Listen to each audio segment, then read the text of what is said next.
आज हम आपके लिए लेकर आए हैं 10th क्लास का ज्योमेट्री। और जो क्वेश्चन हम लोग कर रहे थे, क्वेश्चन अभी तक 6.2 का क्वेश्चन नंबर 5 तक हो चुकी थी। आज के इस वीडियो में हम बात करेंगे क्वेश्चन नंबर 6 से।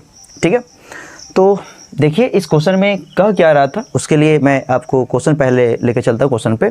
तो डिस्प्ले पर डिस्प्ले हो रही है आपकी क्वेश्चन, आप उसे पहले पढ़िए, मैं भी आपके साथ पढ़ता हूँ और आप भी पढ़िए। देखिए क्वेश्चन बोला जा रहा है कि आकृति 6.201 में क्रमशः OP, OQ और OR पर स्थित बिंदु AB और C इस प्रकार है कि AB पैरेलल टू PQ और AC पैरेलल टू PR है, तो दर्शाइए कि BC पैरेलल टू QR होगा।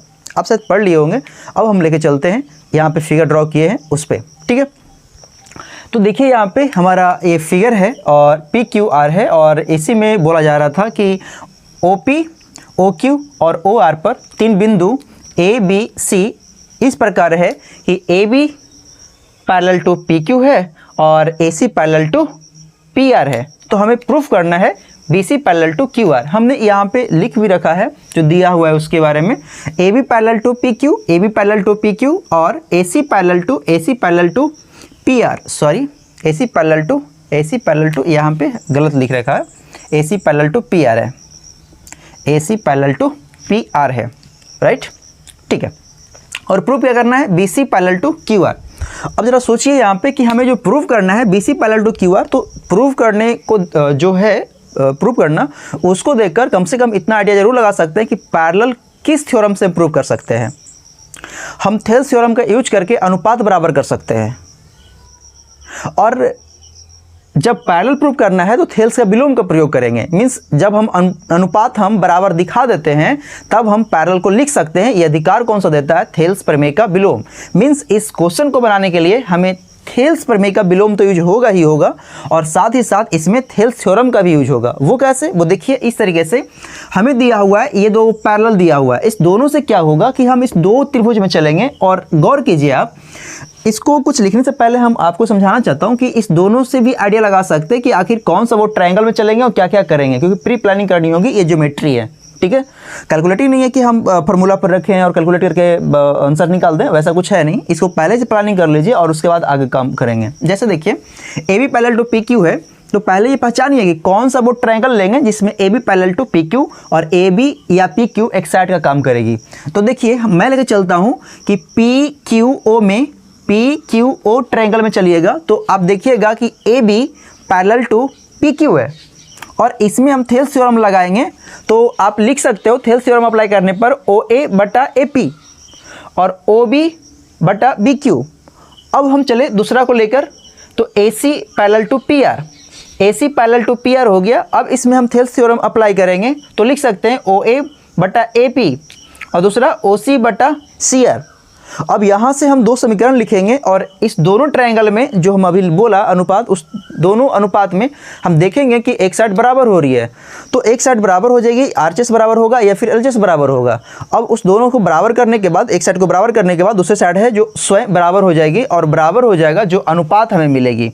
और मैं अभी बोला था जस्ट पहले कि ये पैरेलल प्रूफ करना मीन्स अनुपात हमें लाना होगा, और उसी दो समीकरण के थ्रू अनुपात ले आएंगे और थेल्स के विलोम से हम लिख देंगे। चलिए, आप शायद भी नहीं समझ रहे हैं या समझ रहे हैं, हम अब लेकर चलते हैं आपको जो करना है उस पर। ठीक है, तो ध्यान दीजिए, अब यहाँ पे लिखता हूँ। अब हमें चलना होगा, पहले इसको यूज करेंगे, तो चलेंगे ट्रायंगल POQ या PQO में।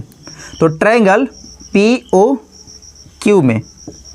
POQ में चलेंगे तो यहाँ पे लिख सकते हैं कि AB पैरेलल टू, अच्छा यहीं पे लिख देता हूँ, ठीक है, AB पैरेलल टू PQ है, AB पैरेलल टू PQ दिया है, ठीक है। जब पैरेलल दिया हुआ है तो हम लिख सकते हैं थेल्स प्रमेय से हो जाएगा, थेल्स प्रमेय से हम यहाँ पे लिख सकते हैं क्या कि AB पैरेलल टू PQ है। तो यहाँ पे हो सकता है, आप सारे फिगर को भूल जाइए, आप सिर्फ इतना देखिए कि ट्रायंगल OPQ में ये पैरेलल है, यानी AB पैरेलल है PQ का, तो हम लिख सकते हैं OA बटा AP। तो देखिए थेल्स प्रमेय से हो जाएगा OA बटा AP बराबर OB बटा BQ। ठीक है, इसको आप समीकरण O1 दे दीजिए। अब चलिए ट्रायंगल दूसरा में इसको यूज करना है, इसको। अब इसको यूज करने के लिए हम चलेंगे ट्रायंगल OPR में, देखिए, या फिर POR में चल सकता हूँ, ट्रायंगल POR में। इसमें है AC parallel to PR, AC parallel to PR, okay. अब यहाँ पे पैरेलल टू PR दिया है। अब इसमें भी लिख सकते हैं थेल्स प्रमेय से, थेल्स प्रमेय से।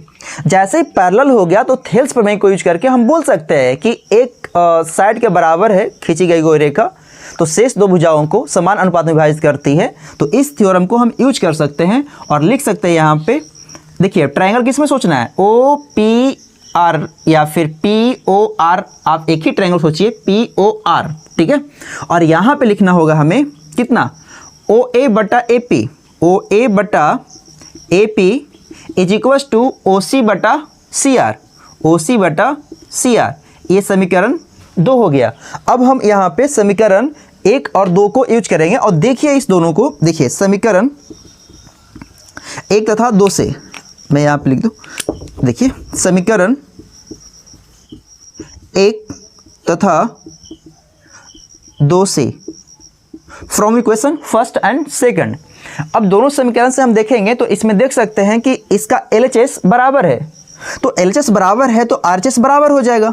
तो हम लिख सकते हैं समीकरण 1 तथा 2 से OB बटा BQ बराबर, ये O है, कहीं कोई कंफ्यूज मत होइएगा, ये O लिखा है, OB बटा BQ बराबर OC बटा CR। अब इस अनुपात के थ्रू अब लेके चलते हैं हम आपको कि ये अनुपात कहाँ मिलेगा। तो मैं आपको बताऊं, ये अनुपात मिलने वाला है OQR त्रिभुज में। वो कैसे, देखिए OB, तो ये OB हो गया बटा BQ हो गया बराबर OC अब बटा CR हो गया। तो ये पूरा खेला हो रहा है त्रिभुज OQR में। तो हम यहाँ पे लिखते हैं, देखिए यहाँ पे स्पेस थोड़ा कम जाएगा, शायद दिखे भी नहीं, तो मैं लेके चलता हूँ त्रिभुज किसमें, OQR में। तो त्रिभुज OQR में, ठीक है, OQR में चलेंगे तो हमारा जो अनुपात आया है इसको लिख सकते हैं, समीकरण देना है तो दे दीजिए, समीकरण नंबर 3 ये हमने प्राप्त किया। तो लिख सकता हूँ OB बटा BQ बराबर OC बटा CR। ये कहाँ से लिख रहा है, तो हमने लिख रहा है यहाँ पे प्राप्त किया, या फिर समीकरण 3 को लिख सकता हूँ कि समीकरण 3 से। तो हम कहाँ से लिख रहे हैं, इसको लिखना पड़ेगा। तो OB बटा BQ बराबर OC बटा CR, समीकरण 3 से, समीकरण 3 से फ्रॉम इक्वेशन 3।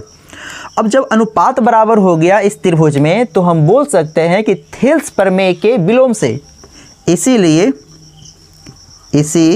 चूंकि लगाते हैं, इसीलिए थेल्स प्रमेय के विलोम से, थेल्स प्रमेय के विलोम से क्या लिख सकते हैं, थेल्स प्रमेय के विलोम से जब अनुपात बराबर होती है तो वो रेखा तीसरी भुजा के समानांतर होगी। क्यों, क्योंकि हमारा यहाँ पे B और C को मिलाने वाली रेखा है जो OQ और OR को समान अनुपात में विभाजित करती है। तो थेल्स का विलोम हमें अधिकार देता है कि BC पैरेलल टू QR लिख सकते हैं। तो यहाँ पे लिख सकते हैं BC parallel to QR, BC parallel to QR। यही हमें प्रूव करना था, ये प्रूव हो गया, ठीक है। तो इस क्वेश्चन में यहीं तक है। अब मैं सेकंड क्वेश्चन पे बात करता हूँ। चलिए तो अब हम बात करते हैं क्वेश्चन नंबर नेक्स्ट, और वो क्वेश्चन नंबर नेक्स्ट हमारा होगा 6 हो चुकी है, क्वेश्चन नंबर नेक्स्ट 7। और हम यहाँ पे कुछ लिख रखे हैं, इस पे बात करने से पहले हम आपको लेके चलते हैं क्वेश्चन नंबर 7 का स्टेटमेंट पे कि क्या कह रहा है। तो आप पढ़िए, आपका डिस्प्ले पर डिस्प्ले हो रही है क्वेश्चन, तो देखिए आप, मैं भी पढ़ता हूँ और आप भी पढ़ें। बोला जा रहा है प्रमेय 6.01 का प्रयोग करते हुए, मीन्स ये बोला जा रहा है 6.01 में हम लोग को पढ़ना था थेल्स थ्योरम, उसी के बारे में बोला जा रहा है कि 6.01 का प्रयोग करते हुए सिद्ध कीजिए कि एक त्रिभुज की एक भुजा के मध्य बिंदु से होकर दूसरी भुजा के समानांतर खींची गई रेखा तीसरी भुजा को समद्विभाजित करती है। ये क्वेश्चन में लिखा हुआ है, यही याद कीजिए कि ये मतलब 9th में आप प्रूफ किए हैं वो क्वेश्चन में लिखा हुआ है। तो चलिए स्टेटमेंट पे कह क्या रहा था, मैं फिर से एक बार समझा देता हूँ, एक बार तो आपने पढ़ लिया तो मैं इसे समझाता हूँ। बोल रहा है ना कि त्रिभुज एक ABC है, मान लिया जाए स्टेटमेंट के अनुसार, या फिर ऐसे समझ जाइए कि एक त्रिभुज है, कोई भी नाम का एक त्रिभुज है और उसके एक भुजा के मध्य बिंदु से जाने वाली रेखा दूसरी भुजा के समानांतर है, तो वह रेखा तीसरी भुजा को बराबर बराबर भाग में बांटेगी। आप क्वेश्चन को बढ़िया से देख सकते हैं, मैं भी एक बार पढ़ लेता हूँ। बोला जा रहा था कि एक त्रिभुज की एक भुजा के मध्य बिंदु से होकर दूसरी भुजा के समानांतर खींची गई रेखा तीसरी भुजा को समद्विभाज कर रही है। तो यही हमें करना था कि एक भुजा के मध्य बिंदु से जाने वाली रेखा दूसरी भुजा के समानांतर है, तो तीसरी भुजा को समद्विभाज करती है। समद्विभाज का मतलब हो गया कि तीसरी भुजा जो हो गई AC उसको बराबर बराबर भागों में बांटती है। तो क्वेश्चन के अनुसार हम फिगर बनाएं, उस पर हम बात करते हैं। देखिए यहाँ फिगर हमारा है ABC और इसमें AB में वो भुजा ले लिया जिसका मध्य बिंदु के बारे में जिक्र कर रहा है, तो यहाँ पे मध्य बिंदु P मान लिया कि जिसका बोल रहा है कि मध्य बिंदु से, तो इस P बिंदु से जाने वाली रेखा PQ है जो BC के समानांतर है, अकॉर्डिंग टू क्वेश्चन में बना लिया फिगर, और वह AC को Q बिंदु पर प्रतिच्छेद करती है। तो हमें ये बताना है, हमें ये प्रूफ करना है कि ये Q AC को समान अनुपात में प्रतिच्छेद करती है, मतलब बराबर बराबर, या फिर मैं ये बोलूँ कि समद्विभाज करती है। बिंदु Q AC को समद्विभाज करती है। तो अकॉर्डिंग टू क्वेश्चन, प्रश्न के अनुसार हमने फिगर बना लिया और फिगर के अनुसार हम यहाँ पे लिख लिए। क्या लिखे? दिया हुआ है, पहला लिखा कि AB का मध्य बिंदु P, यहाँ पे लिख लिया। तो AB का मध्य बिंदु हम P कर लिया। तो AB का मध्य बिंदु जब P हो गया तो आप समझ सकते हैं कि AP और BP बराबर होगी। ठीक है। दूसरी चीज़ें यहाँ पे थी कि इस बिंदु से जाने वाली रेखा दूसरी भुजा के समानांतर है, यानी PQ समानांतर है BC का, और हमें प्रूफ करना था कि Q है जो AC का मध्य बिंदु है, बिंदु Q AC का मध्य बिंदु है, ये प्रूफ करना है। तो क्या मैं इसे दूसरे शब्दों में, डेट मीन्स ऐसा मैं बोल सकता हूँ कि Q जब मध्य बिंदु होगा AC का, तो क्या मैं लिख सकता हूँ कि हमें ये प्रूफ करना है एक्चुअली कि AQ बराबर CQ, बराबर मध्य बिंदु होगी तो बराबर होगा। ठीक है। तो अब मैं काम करता हूँ इस पर। तो देखिएगा इसके लिए मैं करूँ क्या, बड़ा सिंपल है ये चीज़। अब देखिए हम चलते हैं आपको लेकर त्रिभुज ABC में, त्रिभुज ABC में। ठीक है। त्रिभुज ABC में आपको पता है कि देखिए पता है इसमें कि PQ पैरेलल टू BC है। त्रिभुज ABC में PQ पैरेलल टू BC है। BC दिया हुआ है, लिखे थे ना ये वाला, देखिए PQ पैरेलल टू BC है। अब जैसे ही पैरेलल हो गया तो हम थेल्स थ्योरम का यूज करके लिख सकते हैं, इसीलिए थेल्स प्रमेय से, थेल्स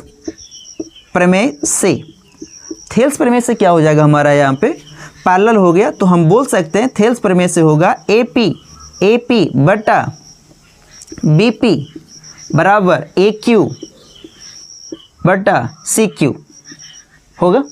ठीक है। ये थेल्स थ्योरम से हो गया।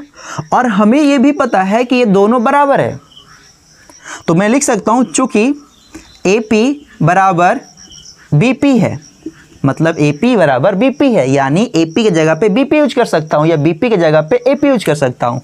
तो ज़रा सोचिए कि यहाँ पे हमें लिखा हुआ था AP और यहाँ पे लिखा हुआ था BP, तो AP की जगह पे BP हम लिख सकते हैं या BP की जगह पे AP लिख सकता हूँ। तो BP की जगह पे हम लिख देते हैं AP बराबर AQ बटा CQ।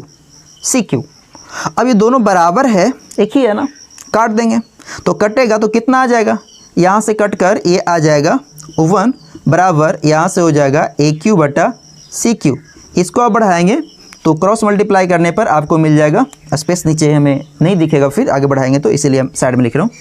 तो कितना हो जाएगा, यहाँ से इसको आगे बढ़ाएंगे, क्रॉस मल्टीप्लाई कीजिए तो यहाँ हो जाएगा कितना, AQ बराबर CQ। तो यहाँ से हो जाएगा AQ बराबर CQ। हमें प्रूफ क्या करना था, यही AQ बराबर CQ। डेट मीन्स मैं लिख सकता हूँ इसीलिए बिंदु Q बिंदु Q AC का मध्य बिंदु है, बिंदु Q AC को समद्विभाज कर रही है, मध्य बिंदु है तो बोल सकता हूँ ना, AC को समद्विभाज